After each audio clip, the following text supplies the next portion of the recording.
Happiest mind के IPO में लगाया गया पैसा अभी तक बहुत से लोगों के अकाउंट में नहीं आया। क्यों नहीं आया?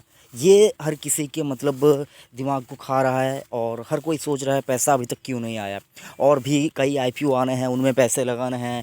और जो लोगों ने यहाँ पर अपने दोस्तों से या फिर किसी फैमिली मेम्बर से या फिर किसी से भी उधार लेके यहाँ पर आईपीओ में पैसे लगाए थे और कहा था भाई 2-3 दिन बाद तेरा पैसा लौटा दूंगा, तो वो लोग उन लोगों को क्या कहेंगे? हर किसी के पास तो पैसा नहीं होता ना। कोई यहाँ पर लिस्टिंग गेन के लिए भी आईपीओ में पैसा लगाता है, उसको स्टॉक नहीं मिला, अलॉटमेंट नहीं मिला, ठीक है, लेकिन उसका पैसा अभी तक बैंक में क्यों नहीं आया? वो उस पैसे का यूज नहीं कर पा रहा है, उस पैसे को जिसको लौटाना है उसको लौटा नहीं पा रहा है। तो ऐसा क्यों होना चाहिए? मतलब ऐसा होता क्यों है?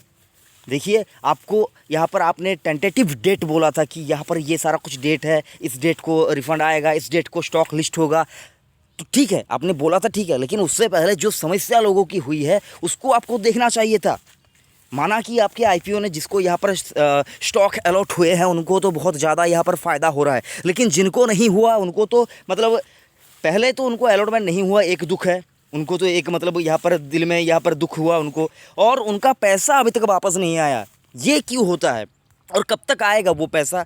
आपने एक डेट दे दिया, मतलब यहाँ पर जो जिन्होंने यहाँ पर एप्लीकेशन लगाए थे यूपीआई के थ्रू, उनका एक मैंडेट का डेट है यहाँ पर है जो मतलब 27 तारीख तक आसपास है, या फिर किसी का 29 तारीख तक है। तो मतलब हाँ, उस डेट तक, लेकिन उससे पहले क्या वो उस पैसे का यहाँ पर यूज़ नहीं कर पाएंगे? जिसको लौटाना है वो क्या करेंगे? कोई अगर यहाँ पर मतलब इमरजेंसी फंड से पैसे निकाल के आईपीओ में पैसा लगाया था तो उसका क्या? देखिए सर, मैं यहाँ पर तमाम उन लोगों तक ये बात पहुँचाना चाहता हूँ, आप यहाँ पर कोई स्टॉक यहाँ पर लिस्ट करवाने के लिए उसका आईपीओ ला रहे हैं, ठीक है, लेकिन लिस्ट करवाने से पहले जो तमाम यहाँ पर आपके पास 1-2 दिन भी यहाँ पर रहता है, उससे पहले आप जो यहाँ पर प्रॉब्लम्स हुई हैं, जिनको रिफ़ंड नहीं मिला है, उनके ऊपर आपको एक बार नज़र करनी चाहिए। पर्सनली अगर आप मेरे से पूछे तो मेरा भी यहाँ पर मैंने यहाँ पर एप्लीकेशन लगाए थे, शायद 4 एप्लीकेशन लगाए थे, 4 एप्लीकेशन में से 3 का पैसा मेरे पास आ गया, ठीक है, तो मुझे इसमें कोई यहाँ पर प्रॉब्लम नहीं हुई। लेकिन एक एप्लीकेशन का पैसा अभी तक नहीं आया, ठीक है, तो एक एप्लीकेशन का पैसा अभी तक नहीं आया, तो मैं भी उस वजह से प्रॉब्लम में हूँ। मतलब और कई आईपीओ वगैरह यहाँ पर आ रहे हैं तो उनमें भी पैसे लगाने हैं, तो उनके लिए मेरे पास यहाँ पर मतलब हम तो मतलब यहाँ पर सोने का चम्मच लेकर यहाँ पर पैदा नहीं हुए हैं ना, कि हमारे पास बहुत सारा पैसा है, एक पैसा 10 दिन 20 दिन लेट हो गया तो कोई फ़र्क नहीं पड़ता। यहाँ पर इंडिया के अंदर अगर देखें तो 15,000 के आसपास, मतलब 14,970 रुपया या 40 रुपया के आसपास उसका प्राइस था, तो वो पैसा कम नहीं होता है।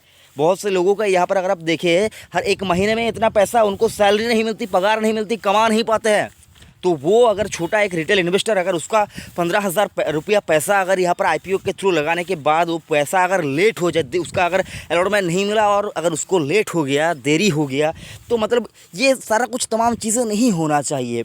हाँ, प्रॉब्लम होती है, हर किसी की प्रॉब्लम होती है, लेकिन उसके लिए आपने उनको कोई मेल भी नहीं किया कि सर इसमें लेट हो रहा है। आपको मतलब पर्टिकुलर हर किसी को यहाँ पर मेल भी नहीं आया कि आपका पैसा यहाँ पर 2 दिन यहाँ पर बाद आपको दिया जाएगा, 3 दिन बाद दिया जाएगा, ऐसा भी कुछ नहीं आया।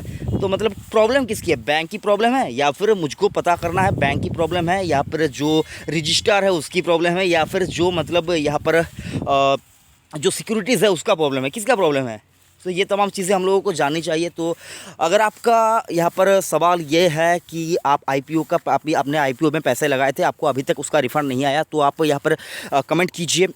मतलब आपका जो प्रॉब्लम एस्पा के थ्रू लगाए थे या फिर यूपीआई के थ्रू लगाए थे, लेकिन ये प्रॉब्लम नहीं होनी चाहिए। इसके ऊपर मतलब कुछ क्या उसको क्या कहते हैं, मतलब दोबारा ऐसा नहीं हो, इसके ऊपर नज़र करनी चाहिए। उस मतलब जो इस काम को करवाता है उसको इसकी रिस्पॉन्सिबिलिटी होनी चाहिए, क्योंकि रिटेल इन्वेस्टर के पास इतना पैसा नहीं होता है। हाँ, आपको चिंता करने की ज़रूरत नहीं है, आपका जो पैसा है वो पैसा आप तक पहुंच जाएगा। वो पैसा ऐसा नहीं कि ज़िंदगी भर के लिए ब्लॉक हो गया, ऐसा कुछ भी नहीं है। अगर आपको उस पैसे की जल्दी ज़रूरत है तो आप यहाँ पर उनके जो कॉन्टैक्ट नंबर है उनके साथ आप कॉन्टैक्ट कीजिए, और एक मेल आईडी है उनका, उसके साथ आप यहाँ पर कॉन्टैक्ट कर सकते हैं। तो आप सर्च कीजिए गूगल पे, आपको बहुत सारा कुछ तमाम जानकारी मिल जाएगी, ऐसा कुछ नहीं। लेकिन सर, मैं आपको बार बार यही कहना चाहूँगा, जितना हो सके आप एस्बा के थ्रू ही यहाँ पर आईपीओ में जो एप्लीकेशन है वो करने की कोशिश कीजिए। यूपीआई के थ्रू ही ये ज़्यादा जो है वो प्रॉब्लम होती है। अगर आप देखें तो आपका जो प्रॉब्लम यहाँ पर हुआ है वो यूपीआई के थ्रू ही ज़्यादा हुआ है। तो मतलब एसबा के थ्रू करने की कोशिश कीजिए। इससे ये जो प्रॉब्लम है ये कम से कम होने की संभावना रहती है। तो चिंता मत कीजिए, आपका जो पैसा है वो पैसा आ जाएगा, लेकिन ऐसा होना नहीं चाहिए, क्योंकि हमारे पास इतना ज़्यादा तो पैसा नहीं होता है ना कि अगर 15,000 रुपया 2 दिन 3 दिन के लिए या फिर 10 दिन के लिए यहाँ पर वो पैसा आते आते यहाँ पर देर हो गई, तो मतलब ऐसा होना नहीं चाहिए। तो इसके ऊपर नज़र करनी चाहिए। आई होप यहाँ पर आपको थोड़ा बहुत तसल्ली मिली होगी। अगर वीडियो अच्छा लगा तो एक लाइक ज़रूर करना, और अगर आपने अभी तक चैनल को सब्सक्राइब नहीं किया तो चैनल को ज़रूर से सब्सक्राइब कीजिए। थैंक यू, जय हिंद।